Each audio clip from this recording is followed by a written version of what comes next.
know that you're so done with them. Break up with them, break up with them. We always find the perfect music for these segments. Welcome back to Morning Dose. It seems that fewer of us are checking the married box these days. Research is showing that only 50% of American adults are now married, which is a major drop from 72% who were married back in 1960. So what is this decline all about? Are people just afraid to put a ring on it? I've got questions. And Coach Paula Grooms has answers. She's the author of Why Won't He Commit? And she's here to help us figure this all out. We're so happy to have you this morning. Thank you. That is a big question that a lot of women at home, they got their pens and papers out. They're like, Paula, we are taking notes. So first of all, what inspired you to write this book? Oh, wow. Well, you just said it. You know, marriage is declining. I'm a big proponent of marriage. And also, you know, women just have a hard time figuring it out and navigating the little bit of difficulties with the male gender. Yeah, and I think on top of that now, I feel like not only are you trying to figure him out, but then we have these layers of other things. We got social media adding to the mix. Yes. So first, take us through, what's the first piece of advice people need to know about this? Well, I think it's most important that women understand that a man is either ready, willing, and able to commit according to a set of criteria, or he's not. And when he's not, he's going to be what I call a consumer. Oh. Yes. Break that down. He is the consumer. Now, why is he the consumer? Because when a man is out dating, but it's not the right time for him to take on the responsibility, a man sees commitment as being. He sees it as a responsibility where we just commit out of love. We spend time, we have a physical relationship with a man, and then we're committed. Yeah. But he doesn't see it that way. He doesn't feel that.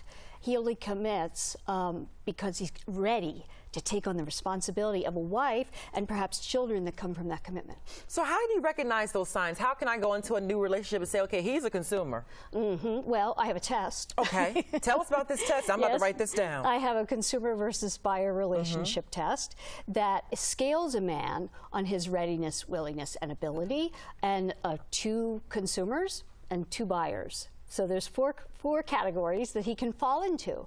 And that kind of tells you where he is without having to discuss it, because that's an important point. Let's not discuss it, especially at certain points in the relationship. A man needs to know you want a commitment, right, but it's not great to discuss it. Yeah, and some of those criteria, we just had it on the screen. Finance is a big part of it. Big. So is it not wise to bring up finances early on, or at what point is that okay? Well, I think it's not about necessarily, you have to have the talk, I think, when you're ready to, but it's that a man needs to have his finances in order to take on the responsibility of a relationship. It's a huge part of it for men. So this, where does the ultimatum come into this? Do you address that? Because sometimes people will say, you know, I've had friends say, well, I was dating him for 6 years, or he was my high school or college sweetheart, and I told him either we get married or it's over. How does that affect these relationships long term, and maybe these folks playing into the statistics of, you know, whether or not they get married? An ultimatum is usually not, it's not going to work. Now, again, it's how it's presented that, you know, I've met my limit here, and I'm ready to move on because I want commitment in my life. It's more about standing in the position of that I want commitment in my life. And whether that's you or whether it's someone else, I deserve that and I value it. Now, someone at home might be saying, okay, let's talk about whether or not living together is a good idea. You know, a lot of us grew up with the saying, I know that our house is, why buy the cow when you get the milk for free? So, you know, cohabitation wasn't really smiled upon, it was frowned upon. Right. What are your thoughts on that? Well, statistically, if you marry after you've lived together, if you were not engaged prior to living together, then you have a 60% chance of getting a divorce rather than a 50% chance, and that's for first-time marriages. I wonder why that is. Well, I think it's because of the way men need to make a decision to get married. I need to make a decision, and then I go with that decision, I get a ring, I propose, I am the one that makes that decision when I'm ready.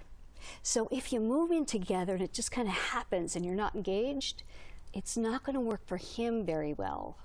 And so I think that contributes a lot to it. Yeah. I mean, you have so much good advice. What's the favorite thing that you share in here? Well, I think the consumer versus buyer relationship. I've never heard that before. And that's a huge. No, I'm saying that's great because that's a good way to look at this. Yes, it's easy.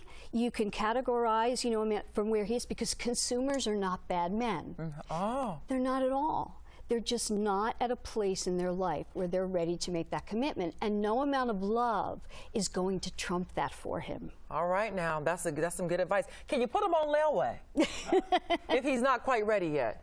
Is that one of the chapters? Can we put them on layaway till he gets maybe ready? you need to write the book. All right, to put him on. That's the new book coming out, part 2 for her. Is put him on layaway. We're so happy to have you here, Coach Paula Grooms. Make sure you follow her. What's your social media? It's CoachPaulaGrooms.com. Go ahead and check her out. Thank you so much. Make sure you get the book. Why Won't He Commit? All right, let's head over to Laura.